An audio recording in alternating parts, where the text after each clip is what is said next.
এখন যদি এটা আপনারা তুলে ধরা এই সরকারের প্রতি চাপায় দেন, এটা তো ঠিক হবে না। থানার বাইরে তো হাঁটুর উপরে পানি হয় এবং থানার ভিতরেও প্রায় 2 ফুট পানি হয়ে যায়।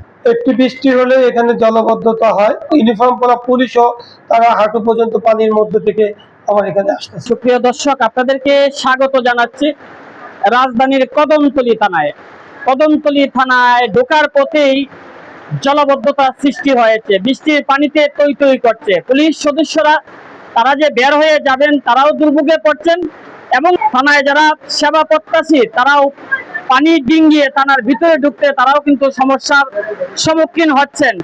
এখানে অনেক সেবা প্রত্যাশী আসছেন 24 ঘন্টা, যেখানে থানায় সেবা প্রত্যাশীরা আসেন সেই থানার সামনেই যদি পানিতে টই টই করে তাহলে বুঝতেই পারছেন জনগণ কতটা দুর্ভোগে পড়েছে।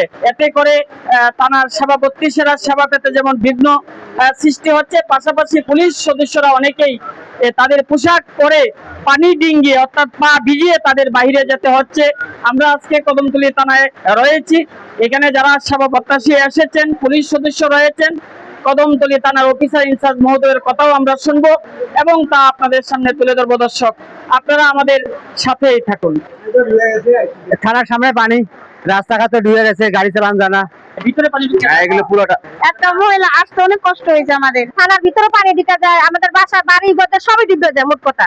হ্যাঁ স্যার, আমাদের পানি মধ্যে আসা লাগলো, অনেক সমস্যা হয়, রাস্তাঘাট ভাঙ্গা, থানার সামনে পানি জমানো।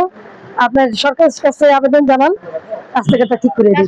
থানার ভিতরে তো পানি চলে আসে, পানি বৃষ্টি বেশি হলে, অনেক বৃষ্টি বেশি হলে থানার ভিতরে রাস্তায় থানার ভিতরেও চলে আসে পানি। পুলিশ সেবা ভালো পাচ্ছে। আর আমি রিক্সা নিয়ে আসতে পারি না, এই বৃষ্টির মধ্যে আমারই আসতে সমস্যা হচ্ছিল। আমি তো থানা চিনতেই পারতেছিলাম না। এই যে সেবা প্রত্যাশী যারা আছে তাদের তো চলাফেরায় আসতে যেতে সমস্যা হচ্ছে। এটা একদিন 2 দিনের না, এটা বহুদিনকার। এটা আওয়ামী লীগের আমলের তো 17 বছর চান্স পাইছে, আর এই তো কিছু করে থিয়া যায় নাই। এই সরকার হবায় বিগত 5 মাস এই সরকার, এখন যদি এটা আপনারা তুলে ধরা এই সরকারের প্রতি চাপায় দেন, এটা তো ঠিক হবে না। এটা আপনারা যদি দেখেন বিগত দিনের বলতে দেখাইতে হবে। পানির সমস্যা এটা বিগত দিনের, এটা এই এলাকার আমি মনে করি জনগণের ভাগ্যই এই বক্তব্য কি অবস্থা, এটা দীর্ঘ 20 বছরের সমস্যা। আসলে এই যে কদমতলী থানার ভিতরে শুধু আজকে নতুন নয়, আমি বিগত 2017 সাল থেকে দেখে আসছি যে এই থানার মধ্যে থানার বাইরে তো হাঁটুর উপরে পানি হয় এবং থানার ভিতরেও প্রায় 2 ফুট পানি হয়ে যায়। এবং শুধু এখানে যারা সেবা নিতে আসে, মামলা করতে আসে বা বিভিন্ন সেবা নিতে আসে, তারা কাপড় টাপড় ভিজিয়ে আসতে হয়।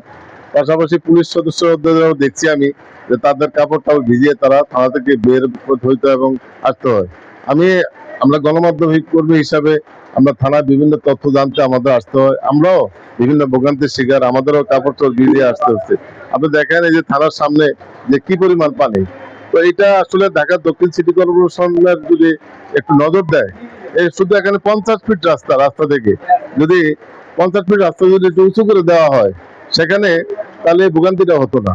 এই বিষয়টা আপনার মাধ্যমে আমি ঢাকা দক্ষিণ সিটি কর্পোরেশনের মাননীয় যে প্রশাসক আব্দুল সালাম সাহেব, উনি অত্যন্ত ভালো মানুষ, উনি যাতে বিষয়টা দৃষ্টি আকর্ষণ করে এবং আমাদের এই যে ঢাকা মহানগর দক্ষিণ বিএনপির সদস্য সচিব আপনার তানভীর আহমদ রবিন সাহেব এই বিষয়টা যদি দেখেন তাহলে মনে হয় শীঘ্রই এই বিষয়ে ভোগান্তিটা কমে যাবে।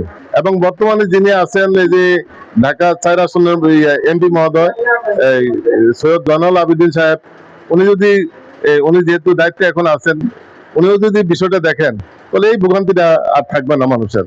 আমি আশা করব সবাই এই বিষয়টা দৃষ্টি নেবেন এবং সমাধান করবেন। ধন্যবাদ জানাচ্ছি আপনাকে। আসলে এই থানাটি হলো আমাদের নিজস্ব ভবন না, এটা একটি ভাড়া ভবন। এখানে আপনি দেখেছেন মূল রাস্তা থেকে একটি গলি রাস্তার মধ্যে এটা থানাটি। একটি বৃষ্টি হলে এখানে জলবদ্ধতা হয়। আমি ইতিমধ্যেই সিটি কর্পোরেশনের ঊর্ধ্বতন কর্তৃপক্ষের সাথে যোগাযোগ করেছি, তারা আমাকে আশ্বস্ত করেছে যে অচিরে এটি করে দিবে। যে জনগণের অবশ্যই কষ্ট হচ্ছে, কারণ এটি হলো একটি সেবামূলক, পুলিশ জানেন যে মানুষ সেবার জন্য আসে এবং সেবামূলক প্রতিষ্ঠান। সেক্ষেত্রে যদি ময়লা পানি মারিয়ে কেউ আসতে চায় না, এখানে অনেক সময় সোয়ারের লাইন আর এই ড্রেনের পানি একসাথে হয়ে গেছে, যে কারণে মানুষ নোংরা পানি পার করে থানায় আসতে হয়।